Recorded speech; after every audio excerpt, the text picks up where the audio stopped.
Welcome to Spoken Library, where we tackle the deepest psychological barriers to growth. Today, we confront the most persistent obstacle in our lives, ourselves, as explored in Brianna Wiest's insightful book, The Mountain Is You. Wiest's central premise is that self-sabotage is not a sign of moral failure or laziness. It is a profound, albeit misguided, attempt at self-protection. When we delay, quit, or fail, our actions are driven by subconscious fears, old emotional blueprints, and a misguided loyalty to who we used to be. The mountain is not the external challenge, the career, the relationship, or the fitness goal. The mountain is the inner wall we erect, rooted in unhealed trauma and outdated beliefs.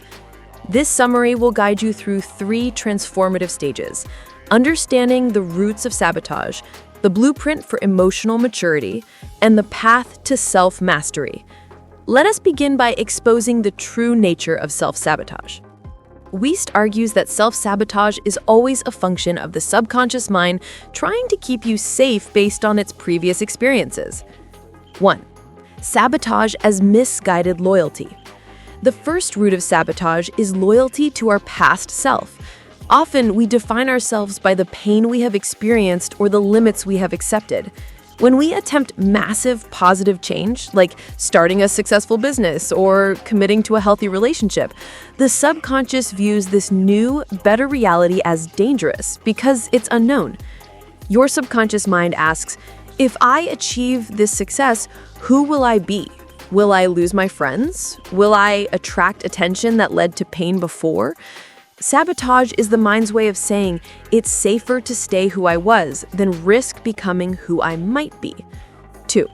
The emotional blueprint. We all carry an emotional blueprint formed by childhood experiences, which dictates how we expect to be treated and what we believe we deserve. If your blueprint dictates that success leads to abandonment or peace is followed by chaos, your mind will unconsciously create the chaos it expects. Example, a person with a blueprint for chaos might unconsciously pick fights or miss deadlines when things are going too well, just to return to the familiar, uncomfortable stability of their inner emotional world. The takeaway: self-sabotage is the gap between who you consciously want to be and who you subconsciously are programmed to be. The fix isn't willpower, it's healing the old program. Wiest insists that to overcome the mountain, we must replace reactive, defensive patterns with emotional maturity. This involves shifting how we process feelings and pain. 3. The difference between healing and comfort. A key realization in the book is that healing is uncomfortable. Most people confuse healing with the desire for immediate comfort.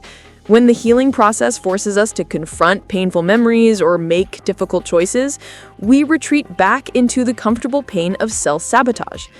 Emotional maturity is the ability to recognize that discomfort is not danger. It is simply change in progress. It is the willingness to feel the pain of change instead of the pain of stagnation. 4. Practicing emotional alchemy. Emotional alchemy is the process of transforming negative emotional energy into clarity and direction. Wiest offers a simple 3-step practice. Acknowledge. Acknowledge the feeling without judgment. I feel anxiety, not I am an anxious mess. Locate. Physically locate the feeling in your body. Is the anxiety in your chest? Is the fear in your stomach? Witness. Observe the feeling as pure energy. Do not attach a story to it. Simply allow the energy to move through you until it dissipates. This practice, similar to principles found in The Power of Now, ensures that you are no longer defined by your emotional reactions. The takeaway: the goal is to move from being an emotional victim, driven by feeling, to emotional witness, observing the feeling. Self-mastery is the state where your conscious desires and your subconscious actions are finally aligned. Wiest suggests creating a clear picture of your high self, the person you are meant to become when the mountain is cleared. This isn't just a goal, it's a new identity. Asking the right question.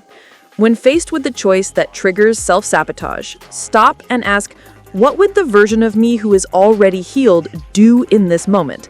This question forces a break in the old pattern and activates the new blueprint. 6. The power of radical responsibility. Radical responsibility means accepting ownership not just for your actions, but for your internal state. Stop waiting for external events like a new job, a new partner, or a health crisis to force you into change. Your only job is to manage the energy and state of being you bring to the world.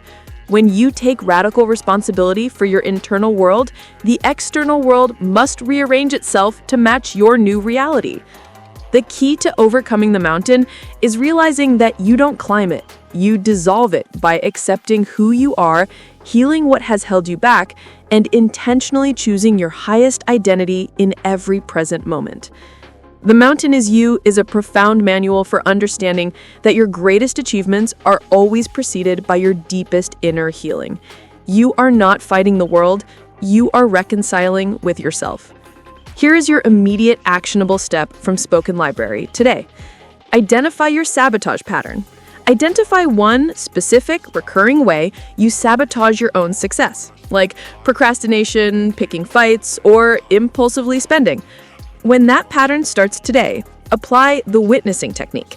Acknowledge the feeling, locate it in your body, and simply observe it without judgment until the impulse passes. Thank you for tuning in to Spoken Library. If this summary inspired you to begin the journey of internal alignment, please hit that subscribe button and share this episode. Until next time, keep dissolving the mountain.